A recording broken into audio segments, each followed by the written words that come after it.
Muito bem, então a partir de agora estamos no ar oficialmente aí, né, para todo o Brasil e especialmente para vocês da Física Fundamental 2. Então estamos aí na nossa salinha virtual. E qual é o assunto de hoje?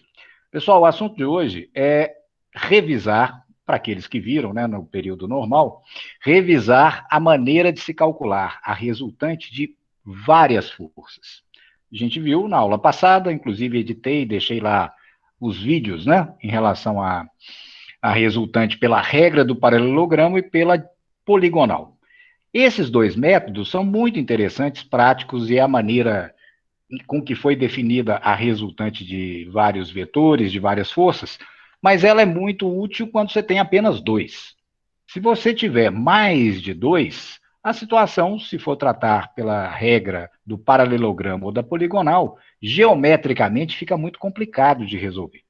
E aí alguém, depois que essa regra foi estabelecida, estabeleceu uma maneira alternativa de trabalhar com ela, muito mais simples, no sentido do que você tem que fazer, das operações matemáticas que você tem que fazer, quando o sistema requer muitas forças para serem analisadas e para que você obtenha a resultante delas. Por isso, o assunto de hoje é força resultante através do método das componentes.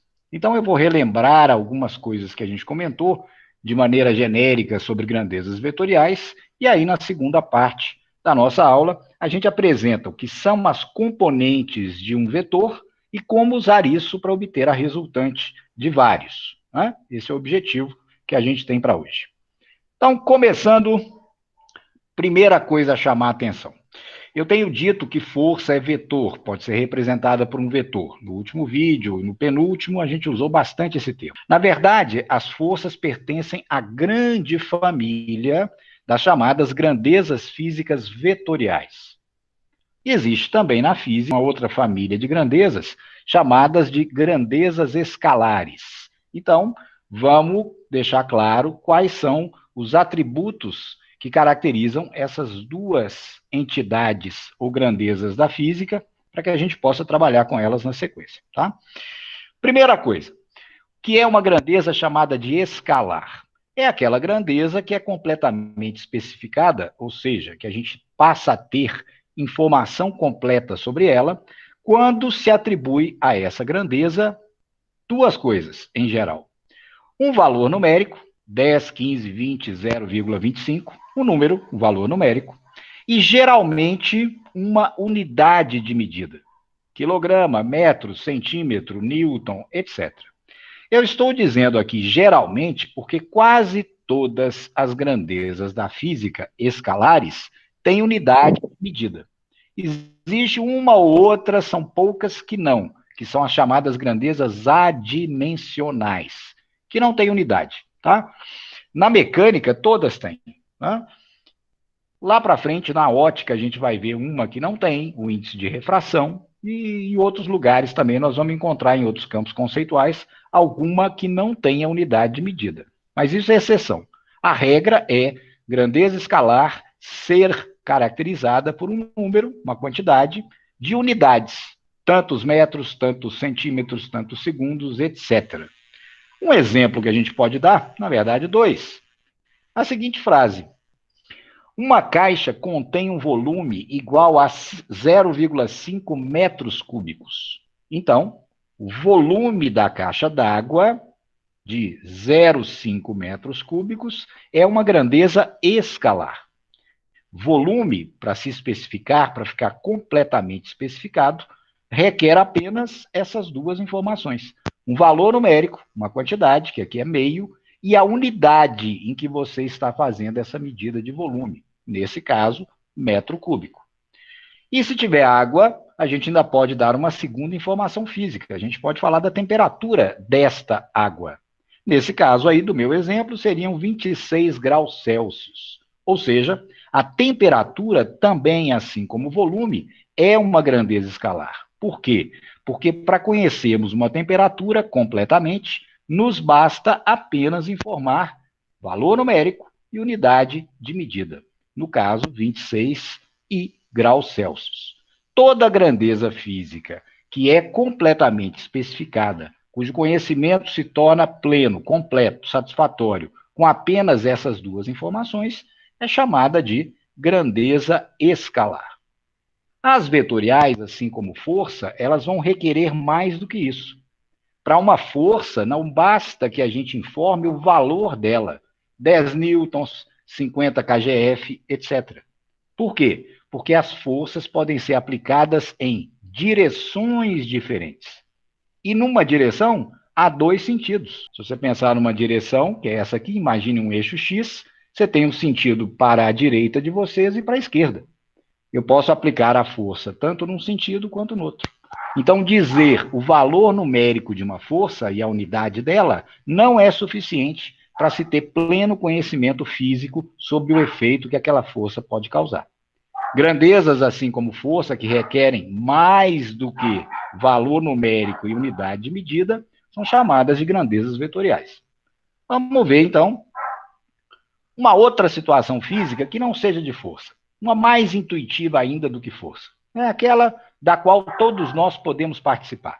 Afinal de contas, a gente tem a habilidade, por exemplo, de se deslocar de um lugar para o outro. Então, na imagem 1, a gente tem uma situação física que vai ilustrar uma outra grandeza vetorial que não seja força, que é mais intuitiva, que a gente pode, pela nossa própria experiência, exercer. Então, aqui, imagine que nós temos na imagem 1 uma pessoa caminhando ao longo de uma avenida. E ela está sendo filmada por um helicóptero, tá? Então, isso aí é uma vista de cima. Não sei se dá para perceber a imagenzinha. Então, está aí o braço da pessoa, o outro braço, a perna, etc. Então, é uma visão de cima para baixo, certo? E lá de cima, o helicóptero está filmando a trajetória, o movimento dessa pessoa enquanto ela corre por uma avenida, indo de uma praça A, de uma certa cidade, até uma praça B. Supondo que ela caminhe em linha reta, esse caminho que ela faz, esse percurso, pode ser representado através de três atributos específicos. Quais seriam esses três atributos? Vamos ver um modelinho aqui na imagem 2. O primeiro atributo é indicar a direção, a reta sobre a qual o centro de gravidade dessa pessoa se move. O centro de gravidade dela, suponhamos que ela está correndo em linha reta, se move ao longo dessa linha pontilhada. E ela está se deslocando, se dirigindo da praça A para B. Então, repara que essa setinha que começa em A e termina em B, indica de A para B, apontando para B, pode representar aquilo que o helicóptero está vendo lá de cima. É uma maneira teórica de se representar uma situação física real. O que nós estamos usando aqui? Um segmento de reta, um pedaço de reta, com uma setinha na ponta. Isso os matemáticos chamam de segmento de reta orientado, ou de maneira mais simples, um vetor. Então, esse movimento que a pessoa faz em linha reta indo da praça A para B pode ser perfeitamente representada por essa setinha, ou seja, por esse vetor. No caso específico, esse vetor vai receber o nome de vetor deslocamento. E eu vou representá-lo pela letra D maiúsculo. E vou ainda colocar sobre ele uma setinha para a direita. Essa setinha, esse chapéu em forma de setinha que a gente coloca, é exatamente para diferenciar aquelas grandezas que requerem mais do que valor numérico e unidade, ou seja, as grandezas vetoriais. Para diferenciá-las das escalares, a gente sempre acrescenta sobre a letra que as indica uma setinha. Então, nosso vetor D, a nossa seta que representa o deslocamento, é indicada pela simbologia letra D com uma setinha pequena para a direita em cima. Toda grandeza vetorial é representada dessa maneira. Então, as forças com as quais a gente vai trabalhar, daqui para frente, em cada uma eu vou colocar um chapeuzinho, para sempre diferenciar aquela grandeza de outra que não é vetorial. Então, nessa imagem 2, a seta que liga A a B representa fisicamente o deslocamento que o centro de gravidade da pessoa fez na situação física real da imagem 1. Agora, Que elementos existem nessa grandeza que a diferenciam da grandeza escalar? Essa grandeza tem, assim como qualquer outra grandeza física, uma quantidade. Essa quantidade pode ser medida por essa reguinha aqui. Repara que eu coloquei uma régua graduada em centímetros. Ah, Luciano, mas a pessoa não vai andar centímetros de uma praça a outra. Claro que não. Mas para a gente poder fazer uma representação compacta, eu posso usar centímetros, desde que eu utilize isso daqui, ó, uma escala de representação. Então, esse desenho que representa o deslocamento da pessoa está sendo feito numa escala de 1/10.000. Se você lembra lá do ensino médio, escala, da geografia e tudo mais, o que é 1/10.000? Cada 1 centímetro, por exemplo, nessa escala, no desenho que eu fiz aí de A para B, corresponde, na realidade, a 10.000 centímetros. Ora, 10.000 centímetros, quantos metros são? É só tirar 2 zeros aqui. Então, seriam 100. Cada 1 centímetro representado nesse desenho equivale a 100 metros na realidade. Então, observe que a pessoa, ó, pela minha representação, começou no ponto A, que é o 0, e chegou até o ponto B, que é o 12 centímetros. Mas, pela escala de representação que está aí, cada 1 centímetro equivale a 100 metros. Então, a gente compreende facinho, associando a régua com a escala, que o deslocamento da pessoa teve um valor de quanto? 12 vezes 100 metros, ou seja, 1.200 metros, 1,2 quilômetros. Então, perceba que o tamanho dessa seta corresponde à quantidade de metros ou quilômetros que a pessoa efetuou de deslocamento. Essa é a primeira caracterização da grandeza D, um valor numérico e uma unidade de medida. Pela escala que a gente montou na imagem 2, isso é fácil de perceber. Mas, além disso, tem uma segunda característica. Repare que se a gente estivesse vendo a imagem apenas do helicóptero, bem fechada em cima da pessoa, a gente jamais saberia onde está a praça A e B. Ou seja, a gente não saberia em que direção da cidade ela está caminhando. Ela está caminhando na região sul da cidade para norte, da leste para oeste, da nordeste para noroeste, para onde que a pessoa caminha? Aqui agora, ó, através dessa segunda parte da representação, colocando direções de referência, a gente tem uma segunda informação que nos ajuda a entender perfeitamente o que acontece na imagem 1. Ou seja, ao colocar que o deslocamento da pessoa faz um ângulo de 30 graus com a direção oeste-leste, eu tenho uma localização perfeita do movimento que ela faz. Então, ela está indo para onde? Entre norte e leste, está indo para o nordeste da cidade, numa direção que faz exatamente 30 graus numa avenida, com uma avenida que esteja na direção oeste-leste da cidade. Essa segunda informação necessária para se conhecer completamente o deslocamento D, vetorial, é chamado de direção. Então, é necessário sempre, para toda grandeza vetorial, como deslocamento, força e as demais, representar o valor numérico, a quantidade, a direção. Mas só isso não basta. Por que não basta? Porque a pessoa poderia estar fazendo o movimento no sentido inverso, correndo da praça B para A. Então, a setinha teria a mesma direção e o mesmo tamanho, mas eu teria que mudar fisicamente alguma coisa. A ponta da seta teria que estar, ó, apontando para o ponto A. O que mudou aí? Uma terceira informação física, ou seja, o sentido em que o deslocamento é feito. Por isso, toda grandeza vetorial, distintamente da escalar, precisa de 3 informações, que a gente gosta de chamar em física de atributos. Toda grandeza vetorial requer 3 atributos para ser completamente conhecida. Vamos resumir os 3? Então, olha lá. Uma grandeza vetorial é completamente especificada por 3 atributos. Só as vetoriais. As escalares, não. Basta dar um número e uma unidade, você conhece tudo sobre a grandeza escalar, como volume e temperatura que a gente exemplificou no começo. Quais são os 3 atributos? Primeiro deles, como toda grandeza, ela tem que ter um valor numérico e uma unidade medida. No caso das grandezas vetoriais, esse valor numérico e essa unidade de medida, os físicos geralmente usam 3 nomezinhos para representar isso. módulo ou magnitude ou intensidade. Isso, gente, acontece porque, ao longo do tempo, quando as publicações científicas começaram a correr o mundo, principalmente no início do século XX, a gente teve uma disputa, e tem até hoje, né, entre grandes centros de produção de pesquisa. Inglaterra, França dominaram até o começo do século XX. Do começo do século XX para cá, quando os Estados Unidos se estruturaram como uma grande potência industrial e tudo mais, eles passaram também a dominar a publicação científica. E aí a gente vai ver essa diferença. Quando você pega, apanha as literaturas inglesa, francesa e americana, eles preferem um nome ou outro, tá? Os americanos gostam muito de magnitude e intensidade. Outros países, inclusive o Brasil acabou incorporando muito isso, adotaram a palavra módulo para o valor numérico, é unidade de medida da grandeza, certo? Os três têm a mesma aceitação em qualquer lugar onde as pessoas conheçam física, certo?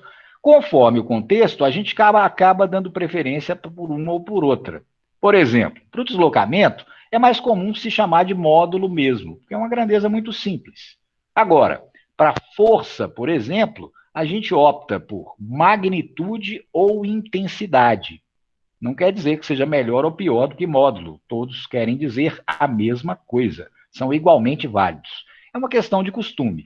Quando a gente for estudar efeitos de campo, por exemplo, campo elétrico, campo magnético, a gente prefere chamar lá de intensidade. E assim vai. Com o passar do tempo, à medida que você for estudando aqueles vários apartamentos dos campos conceituais, você vai se acostumar em que contexto um dos termos é mais usado que o outro. Segunda característica fundamental, temos que ter sempre uma direçãozinha, que é indicada como se fez lá na imagem 2, pegando direções de referência. Leste-oeste, norte-sul, eixo X, eixo Y, né, conforme o caso. E, finalmente, claro, um sentido. Tá? Então, nunca se esqueça que toda grandeza vetorial, obrigatoriamente, para ser conhecida, requer que a gente forneça essas três informações. Ok, vamos resumir, então, as três informações do nosso deslocamento D. Então, observe, quando eu for me referir à grandeza de deslocamento, eu tenho que colocar sobre ela o símbolo de grandeza vetorial. Ao fazer isso, eu tenho que listar aqui, ó, as três características ou atributos que necessariamente ela tem que ter. Então, vamos lembrar? Quais são eles? Primeiro, o módulo dele, o valor dele e a unidade. Nesse caso, a gente já tinha analisado lá, ó, é 1,2 quilômetros. Lembra? Por causa da escalinha. São 12 centímetros na representação da imagem 2, só que pela escala, cada 1 centímetro são 10.000 centímetros na realidade. Ou seja, 100 metros. São 12, 12 vezes 100, 1.200 metros, 1,2 quilômetros. Detalhe, repara que aqui eu estou escrevendo D igual a 1,2. Qual a diferença entre esse D e esse D? A diferença está. Esse D representa os três atributos simultâneos da grandeza de deslocamento. Leva o chapeuzinho em cima. Esse D que eu escrevi aqui, ó, se refere apenas ao módulo, ou seja, só a quantidade. Então, ele não tem chapeuzinho em cima. Então, quando a gente for se referir ao módulo, a quantidade, a gente não coloca a representação vetorial, certo? Direção do nosso deslocamento. Olhando o desenho de novo, da imagem 2, olha só, 30 graus. A direção, a reta sobre a qual está o deslocamento, é uma reta que forma 30 graus com a reta oeste-leste. 30 graus.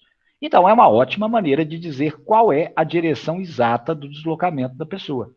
Informar que é 30 graus com a direção oeste-leste. Por que isso é uma ótima informação? Suponhamos que eu apagasse o desenho aqui. Paga tudo. Você só vai ficar com a direção sul-norte e com a direção oeste-leste. E aí você recebe o telefonema, a pessoa está correndo e te informa. Olha, eu estou correndo numa avenida que fica 30 graus de direção com a direção oeste-leste. Se a pessoa pegar simplesmente esse mapa aqui, mentalmente, ela tem a direção oeste-leste, 30 graus. Lembre-se que ângulo é contado sempre daqui, como se fosse um eixo X. Então, ela vai andar 30 graus e marcar a avenida onde a pessoa está caminhando. Então, veja que essa maneira de fornecer direção é muito eficiente. E, por fim, informação sobre o sentido, de A para B, B maiúsculo. Então, nessa mesma direção, você teria que informar também pelo telefone, para quem estivesse olhando só o mapa. A pessoa vai saber qual é a avenida, mas não sabe se você está indo de uma praça para outra ou da outra para uma.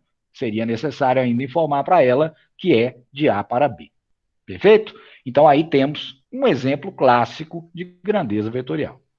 Agora, a força, que é o nosso assunto principal, também vai ter para cada uma das forças com que a gente vai lidar e está lidando os 3 atributos. Isso aqui, por exemplo, poderia estar representando a força exercida por alguém que puxa um objeto que está em A. E a gente teria que fornecer, então, qual é o módulo dessa força, quantos newtons ou kgf, a direção de 30 graus, com a direção oeste-leste, e que a gente está puxando o objeto de A para B e não de B para A. Perfeito? E assim, todas as demais grandezas vetoriais também. Quando a gente vai fazer a soma de grandezas vetoriais, a gente tem várias opções. 2 nós já conhecemos. Por exemplo, suponhamos que eu tenha aqui um vetor Vx e um vetor Vy e um vetor Vx. E queira somar os dois, Vx mais Vy, para resultar num vetor, num terceiro vetor V. Como fazer isso? A gente já sabe. A gente pode usar a regra do paralelogramo ou a poligonal de ligar um vetorzinho no outro. Vamos usar aqui o método do paralelogramo. Então, como a gente sabe, traçando o paralelogramo, paralelo a um vetor paralelo a outro, quem será a resultante? A nossa diagonal V. Muito bem, isso não é novidade nenhuma, a gente já sabe desde a última aula. Agora, o que eu quero destacar aqui é o seguinte, que a gente poderia imaginar o processo inverso. A gente poderia imaginar que nós temos um vetor conhecido e queremos descobrir 2 que somados deem como resultante esse vetor que a gente conhece. Inverter esse processo aqui. Fazer isso. Dado um vetor, eu quero descobrir quem são os outros 2 que somados equivalem a ele. Ou seja, terei o vetor V. Como encontrar 2 outros que somados resultem no vetor V? É exatamente fazer o processo da imagem 3 de trás para frente. Tenho o vetor V e quero descobrir quais os 2 que somados, Vx e Vy, resultam em V. A ideia é muito simples. Você vai desenhar uma pontilhada da ponta do vetor V até o eixo X e vai obter o primeiro vetor chamado de Vx. Pontilhada da ponta do vetor V até o eixo Y e vai obter o segundo vetor, que é o vetor Vy. Os 2 satisfazem a regra do paralelogramo e, portanto, a soma deles tem que ser igual a B. Na prática, fisicamente, isso significa o quê? Que, dado um vetor, você pode substituir esse vetor igualmente, por 2 outros que, somados, produzem o mesmo efeito que ele. Esses 2 outros serão perpendiculares, formando 90 graus, porque um estará sobre o eixo X e o outro estará sobre o eixo Y. Esses 2 vetores que juntos, somados, equivalem, produzem o mesmo efeito físico que um único vetor, esses 2 são chamados de componentes cartesianas do vetor dado. Por que cartesianas? Por conta do x e do y, os 2 eixos inventados por René Descartes, o plano cartesiano. Então, essas 2 componentes equivalem ao vetor V. Na prática, significa, se você tiver um vetor V, seja ele uma força ou qualquer outra grandeza física vetorial, o efeito produzido por esse V sozinho é exatamente o mesmo produzido pelas 2 componentes cartesianas x e y dele. As 2 juntas produzem o mesmo efeito que ele sozinho. Ou o contrário, eu posso trocar o vetor V por 2 componentes que produzem o mesmo efeito que ele. Ah, Luciano, mas qual é a vantagem disso? A vantagem disso vai ser simplificar a soma de vetores. A gente vai ver que, ao trocar um determinado vetor por 2 componentes, a gente pode fazer um trabalho puramente algébrico, somando e subtraindo. ao invés de ficar usando geometria, a regra do cosseno e tudo mais. Aquilo lá é muito bom quando a gente tem duas forças apenas. Mas se a gente tiver muitas delas, a melhor maneira de fazer a resultante é substituindo cada vetorzinho força por suas duas componentes. E depois trabalhando com essas componentes separadamente. Já que elas equivalem as duas a ter a força original, tanto um caso quanto o outro, fisicamente será equivalente. E como obter essas componentes? Vejamos de novo a imagenzinha 5. Então, temos aí vetor Vx, que é uma componente x do vetor V, e o vetor Vy, ou componente y do vetor V. A grande questão é essa. Normalmente, nós vamos conhecer, numa situação física, essas duas informações aqui. Nós vamos ter um determinado vetor, uma força, por exemplo, e saberemos a direção θ, o ângulo que ela faz com o eixo x. Sabendo, então, quem é o vetor V, qual o módulo dele, qual o valor dele, e o ângulo da direção que ele faz com o eixo x, ou y, aqui eu estou usando x, como obter as duas componentes que o formam? Componente Vx e componente Vy. Repara que é um probleminha de trigonometria. Seria como se eu perguntasse, conhecendo a hipotenusa desse triângulo e o ângulo θ, como calcular esse cateto, que é o Vx, que é um cateto adjacente a θ, e como calcular esse outro, que é Vy. Repara que ele é paralelo, então esse tamanho aqui é idêntico a esse. Como calcular esse tamanho? Ele é cateto oposto a θ. Eu posso usar, então, seno. Então, é trabalhar com relação trigonométrica, razões como a gente já fez aí, definiu na outra atividade. Então, nesse caso, para se calcular o Vx, nosso vetor de componente x, basta multiplicar V por cosseno de θ. Uma vez que, lembra, quem é o cosseno de θ nesse triângulo? Cateto adjacente por hipotenusa. Cosseno θ é Vx dividido por V. Então, Vx é V vezes cosseno θ. Né? Uma álgebrazinha bem simples. Agora, repara que eu botei um mais e um menos aqui na frente. Por quê? Por que eu tenho que colocar esse sinal? Por causa do sentido. Observa aqui o Vx. Ó. O Vx está apontando para onde? Para a direita. Em geral, no eixo x, para a direita é o que a gente considera sentido positivo. Lembra lá da matemática? 1, 2, 3, 4, 5, todos positivos? E para a esquerda? Menos 1, menos 2, etc. Então, se o meu vetorzinho tem componente Vx para o lado positivo do eixo x, aqui é mais. Ah, poderia ser negativo? Poderia ser negativo. Imagine que esse vetor V está com um ângulo θ maior que 90. Qual seria a direção dele? 90 graus é até chegar no eixo y, até chegar aqui. Então, o vetor V teria que ir lá para o outro lado, para fazer um ângulo maior que 90. Quando você desenhar a componente x dele, ela vai estar apontando para a esquerda. Para a esquerda é sentido contrário ao sentido positivo do eixo x. Aí ela teria que ganhar sinal negativo. A mesma ideia vale para a componente y. A componente y, tá, esse vetor componente y, ele vai funcionar no triangulinho que eu estou analisando aqui com o ângulo θ, ó, como cateto oposto a θ. E cateto oposto, lembra, seno. Então, para obter o valor de Vy, basta multiplicar a hipotenusa pelo seno do ângulo θ. E também perceber que temos sinal, pela mesma razão que a gente fez para o eixo x. Observe que, nesse caso, o vetor Vy, ou a componente Vy, aponta para onde? Para cima. Normalmente, no eixo y, o sentido para cima é positivo.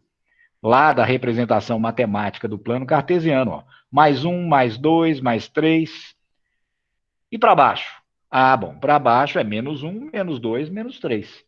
Isso significa que se a componente Vy estivesse apontando para baixo, a gente teria que colocar o sinalzinho menos. E o que teria que acontecer para que o Vy apontasse para baixo?